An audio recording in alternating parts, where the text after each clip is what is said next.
श्री स्वामी समर्थ. काळभैरव जयंतीला म्हणजेच कार्तिक कृष्ण अष्टमीला काळभैरवाची तांत्रिक पूजा खूप फलदायी असते. पण काळभैरवाची तांत्रिक पूजा कधीच स्वतःहून करू नये. यासाठी जाणकार गुरूंच्या मार्गदर्शनाची खूप जास्त आवश्यकता असते. जर तुम्ही गुरूंविना स्वतः तांत्रिक पूजा केली तर तुमच्यासोबत काय होईल, त्याचे दुष्परिणाम काय होतील हे मी पण सांगू शकत नाही. त्यामुळे जाणकार गुरूकडूनच त्यांच्या मार्गदर्शनाखाली काळभैरवाची तांत्रिक पूजा केली जावी असा नियमच आहे. गुरुविना ही गोष्ट केली जाऊ शकत नाही. पण आपल्या माहितीसाठी काळभैरवाची तांत्रिक पूजा कशी असते आणि काळभैरव जयंतीला तिचे विशेष महत्त्व का आहे हे आपण या व्हिडिओच्या माध्यमातून जाणून घेऊ. काळभैरव जयंती हा दिवस भगवान शंकरांनी काळभैरवाचे रौद्ररूप धारण केलेला दिवस असल्यामुळे तांत्रिक साधकांसाठी तो अत्यंत महत्त्वाचा आणि सिद्धी प्राप्त करण्याचा दिवस मानला जातो. या दिवशी केलेली कोणतीही साधना त्वरित फळ देते अशी तांत्रिक परंपरेत श्रद्धा आहे. काळभैरव जयंतीच्या दिवशी मध्यरात्रीच्या वेळी ही पूजा केली जाते, म्हणजेच सामान्यतः रात्री 12 ते पहाटे 3 वाजेपर्यंत. ही तांत्रिक पूजा कशी करायची, यासाठी कोणकोणते साहित्य आवश्यक आहे हे आपण बघू. यासाठी आपल्याला ताम्रपत्रावरचे काळभैरव यंत्र आवश्यक आहे, काळभैरवाची मूर्ती किंवा प्रतिमा, तिळाचे आणि मोहरीचे तेल, 9 दिवे, गूळ, तिळाचे लाडू, पुरी आणि मद्य प्रसाद म्हणून, गूळ आणि तीळ मिसळून त्यात पाणी घालून तयार केलेले मिश्रण, काळे तीळ, काळी मिरी, पूजेवेळी घालायचे काळे वस्त्र, काळे आणि लाल कापड, रक्तचंदन, शेंदूर, काळी फुले आणि मंत्रजप करण्यासाठी काळी हकीक माळ आवश्यक आहे. सर्वात आधी आपल्याला आंघोळ करून काळे वस्त्र परिधान करायचे आहे. त्यानंतर जिथे आपण पूजा मांडणार आहोत ती जागा स्वच्छ करून घ्यायची आहे आणि काळे कापड खाली अंथरायचे आणि त्यावर चौरंग किंवा पाट ठेवायचा. पूजा मांडताना आपल्याला अशा पद्धतीने मांडायची आहे की चौरंगावरील मूर्तीचे तोंड दक्षिण दिशेकडे असेल आणि आपण पूजेला बसल्यावर आपले तोंड हे उत्तर दिशेला येईल. त्यानंतर चौरंगावर किंवा पाटावर आपल्याला लाल वस्त्र टाकायचे आहे. चौरंगाच्या अथवा पाटाच्या मधोमध एक दिवा ठेवायचा. दिव्यात थोडे मोहरीचे आणि थोडे तिळाचे तेल टाकावे. दिवा ठेवल्यानंतर आपल्याला काळभैरवाच्या मूर्तीची आणि यंत्राची स्थापना दिव्याजवळ मधोमध करायची आहे. मूर्तीचे आणि यंत्राचे तोंड हे दक्षिण दिशेकडे असावे. त्यानंतर आपल्याला चौरंग किंवा पाटाच्या चारही कोपऱ्यात आणि मग चारही बाजूंना मध्ये असे 8 दिवे ठेवायचे आहेत. म्हणजेच आपल्याला हे दिवे मूर्तीच्या सभोवताली 8 दिशांमध्ये लावायचे आहेत. हे अष्टभैरवांचे प्रतीक आहेत, जे साधकाचे 8 दिशांनी संरक्षण करतात. आता चौरंगासमोर आपले आसन मांडावे. शक्यतो आसन पण काळ्या रंगाचेच असावे. लक्षात ठेवा, ही पूजा आपल्याला 12 वाजता सुरू करायची आहे.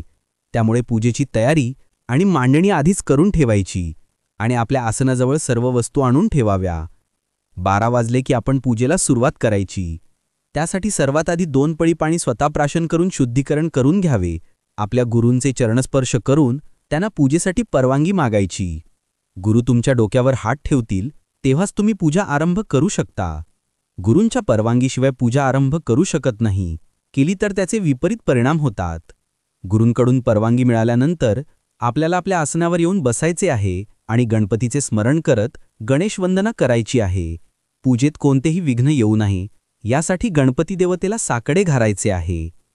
त्यानंतर उजव्या हातात पाणी, काळे तीळ आणि फूल घेऊन उभे राहा आणि संकल्प करा. संकल्प करताना आपले नाव, गोत्र, दिवसाची तिथी सांगून आपण ज्या इच्छापूर्तीसाठी ही पूजा करत आहोत ती मोठ्याने उच्चारत यासाठी पूजा करत असल्याचा संकल्प सांगा. आता खाली बसून सर्वप्रथम मधला दिवा लावा आणि त्यानंतर चौरंगावरील सर्व दिवे पेटवा.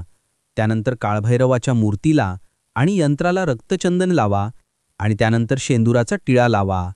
त्यानंतर मूर्तीवर आणि यंत्रावर काळी फुले, काळे तीळ अर्पण करा. आता तुम्ही जे तीळ, पाणी आणि गुळाचे मिश्रण केले आहे ते पात्र हातात घेऊन उभे राहा. उभे राहण्यापूर्वी समोर एखादे रिकामे पात्र ठेवून द्या, कारण तीळ आणि गुळाच्या मिश्रणाने कालभैरवाला अर्घ्य द्यायचे असते. पाणी आणि गुळाचे मिश्रण हातात घेऊन कालभैरवाकडे बघत ओम ह्रीम बटुकाय आपदुद्धारणाय कुरुकुरु बटुकाय ह्रीम ओम हा मंत्र किंवा गुरुने तुम्हाला दिलेला भैरव मंत्र जपून अर्घ्य द्यावे.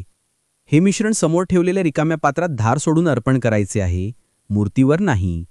अर्घ्य दिल्यानंतर खाली बसून घ्यायचे आणि आता काळी हकीक माळ हातात घ्या आणि एकाग्र चित्ताने तुमच्या गुरुने दिलेल्या भैरव मंत्राचा किंवा ओम ह्राम ह्रीम ह्रूम ह्राई ह्रोम ह्रः बटुक भैरवाय आपदुद्धारणाय कुरुकुरु बटुक भैरवाय या मंत्राचा जाप 11 किंवा 21 माळ करायचा आहे. हा पूजेचा सर्वात महत्त्वाचा भाग आहे. मंत्रजप झाल्यानंतर आपल्याला काळभैरवासमोर नैवेद्य ठेवायचा आहे. गूळ, तिळाचे लाडू, पुरी हे नैवेद्य पात्रात ठेवून त्यावर काळी मिरी ठेवा. त्यानंतर पात्राजवळ मद्य म्हणजेच दारू किंवा नारळ पाणी ठेवा. अशा तऱ्हेने काळभैरवाला नैवेद्य अर्पण केला जातो. त्यानंतर कापुराने आरती करावी. हात जोडून सर्व संकटे, भीती आणि नकारात्मक शक्ती दूर करण्याची आणि संकल्पित इच्छा पूर्ण करण्याची तीव्रतेने प्रार्थना करा. पूजेत कोणतीही चूक झाली असल्यास भैरवांना क्षमा मागून पूजा समाप्त करा. सकाळी उठल्यावर सर्वात आधी नैवेद्यातील पदार्थ, खास करून पुरी, काळ्या कुत्र्याला खायला द्या. काळभैरव जयंतीला केलेली तांत्रिक पूजा आपल्याला खरोखर अत्यंत शक्तिशाली फळे देते. काळभैरव जयंती हा दिवस भैरवाच्या निर्मितीचा असल्याने या दिवशी केलेली साधना लवकर सिद्ध होते. मनातील सर्व प्रकारचे भय, चिंता आणि अकारण येणारे दुःख दूर होते. ही पूजा बाह्यशत्रू किंवा आंतरिक शत्रू किंवा आपल्या विरोधकांकडून होणारा त्रास त्वरित थांबवते. शत्रूंच्या वाईट योजना निष्प्रभाव होतात. घोर आणि तीव्र स्वरूपाच्या तंत्रबाधा, जादूटोणा आणि कोणत्याही प्रकारच्या नकारात्मक शक्तींचा प्रभाव पूर्णपणे नष्ट होतो. भैरव हे तांत्रिक साधकांना संरक्षण देतात. साधकाच्या जीवनात येणारे अडथळे, विलंबाचे दोष आणि ग्रहदोष असतील तर ते दूर होतात. अडकलेही कामे गती घेतात. भैरव हे दीर्घायुष्य देणारे आणि रोग दूर करणारे आहेत.